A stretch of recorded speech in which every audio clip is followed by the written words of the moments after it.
Erstmal Cheers, genau, da sind wir wieder. Schön, dass ihr wieder dabei seid. Und wenn ihr das Intro gesehen habt, da haben wir sehr viel über Kinematik gesprochen, weil das eben das ist, was uns besonders interessiert. Und heute wollen wir euch unser Lastenheft eigentlich vorstellen, wo wir mal erzählen, was uns alles, was wir alles an Ideen in dieses Rahmenprojekt einfließen lassen wollen, neben dieser Kinematik-Geschichte. Da haben wir nämlich auch noch ein paar Sachen, die uns wichtig sind, und ja, die stellen wir uns jetzt vor, die stellen wir euch jetzt vor. Kennen Sie ja schon.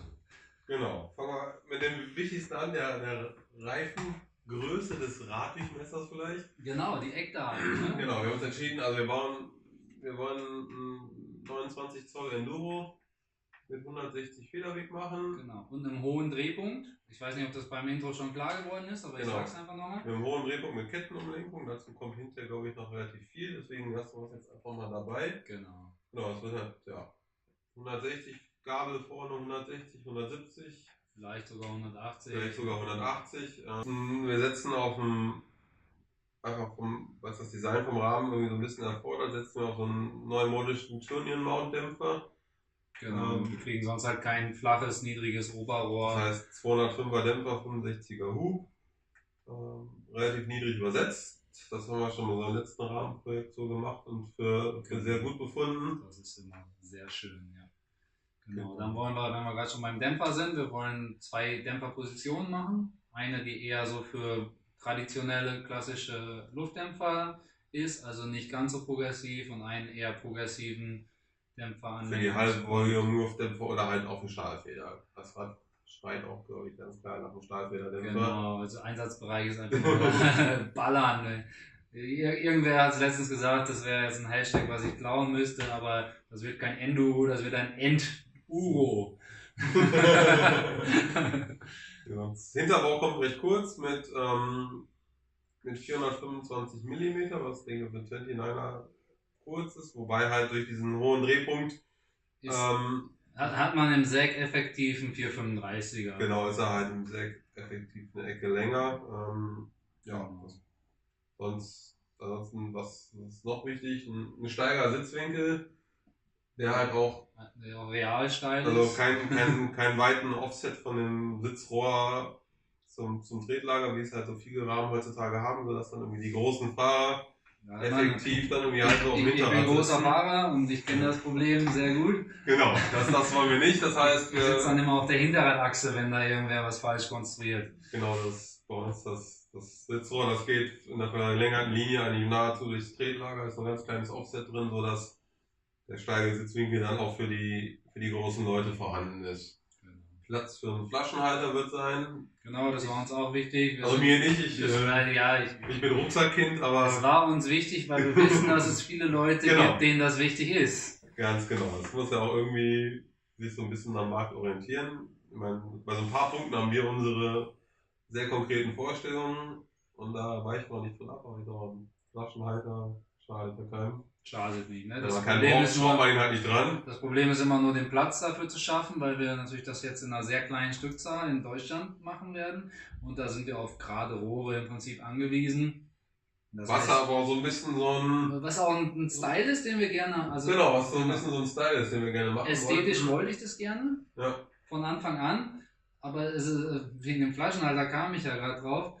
Weil das ist dann einfach sehr schwierig, ein Rahmendesign zu finden, wo du gerade Rohre und Flaschenhalter, weil jeder andere, der sagt einfach, ja, dann biege ich das Unterrohr mal so ein bisschen weg und dann so hoch und dann da wieder dran. Genau. So ein bisschen Hydroforming und dann habe ich auch den Platz für meinen Flaschenhalter.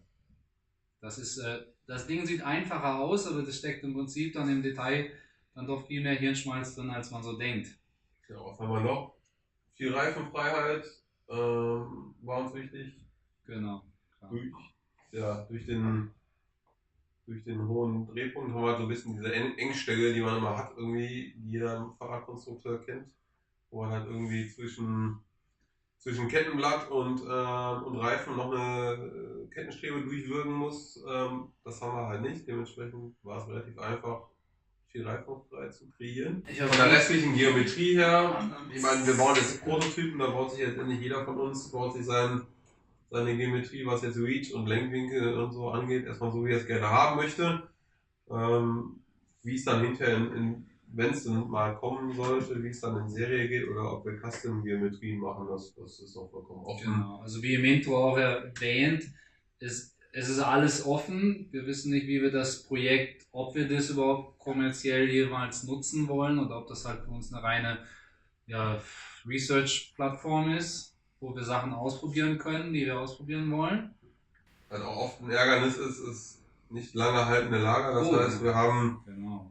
die Lager ziemlich großzügig dimensioniert. Wir werden außerdem die voll kugelgelegte Lager von Enduro Bearings einsetzen, die halt zum einen durch mehr Kugeln pro Lager sozusagen haben gegenüber normalen Rillenkugellager und länger halten. Ganz einfach höhere Tragzahlen. Und außerdem besonders aufwendig gedichtet sind. Ja. Wir haben eigentlich an allen Drehpunkten dieselbe Lagergröße. Ich wollte mal eben kurz was einwerfen, weil was ganz interessant ist, der Stefan hat irgendwann angefangen, Daten zu sammeln. Wir haben geguckt, was für Fahrräder kennen wir und was haben die für Kugellager und was haben die für Tragzahlen, die Lager selber. Und wir kennen halt und was für Lasten liegen an. Das kriegen wir halt aus so einer Software aus so einer Rahmenauslegungssoftware. Das heißt, man sieht, welche Kräfte wirken an den Lagerpunkt und dann kann man gucken, was kann das Lager.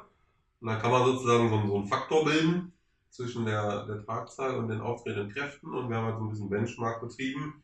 Bei Rahmen, die wir kennen, so wie hoch ist dieser Faktor zwischen Tragzahl und den Kräften und wie lange hält das so in der Regel? Der Faktor war oft sogar unter 1. Weit unter 1. Weit unter 1. An einem eigenen Rad, was wir vor Jahren gemacht haben, war der glaube ich so 0,6er Faktor. Am Ausgehen, ja. Das waren so Dünnring-Kugellager, da hätte man am besten ein Modellauto mitgebaut. Aber es hat ungefähr, keine Ahnung, eine Saison haben die gehalten.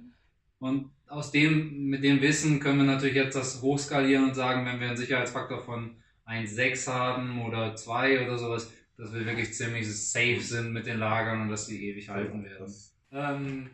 Ich glaube, wir haben das. Ja, das ist, glaube ich, so im Großen und Ganzen. Wenn ihr sonst noch Fragen habt zu Specs, ich weiß nicht, was es heutzutage gibt, Boost oder nicht Boost oder sonst was. Stimmt, da gibt es natürlich noch Details irgendwie. Fragt uns gerne. Ja. Kann man auch sagen, kann man auch nicht sagen, geht auch zu weit ins Detail. Also einfach in die Kommentare und wir kümmern uns darum, dass ihr eure Antworten bekommt.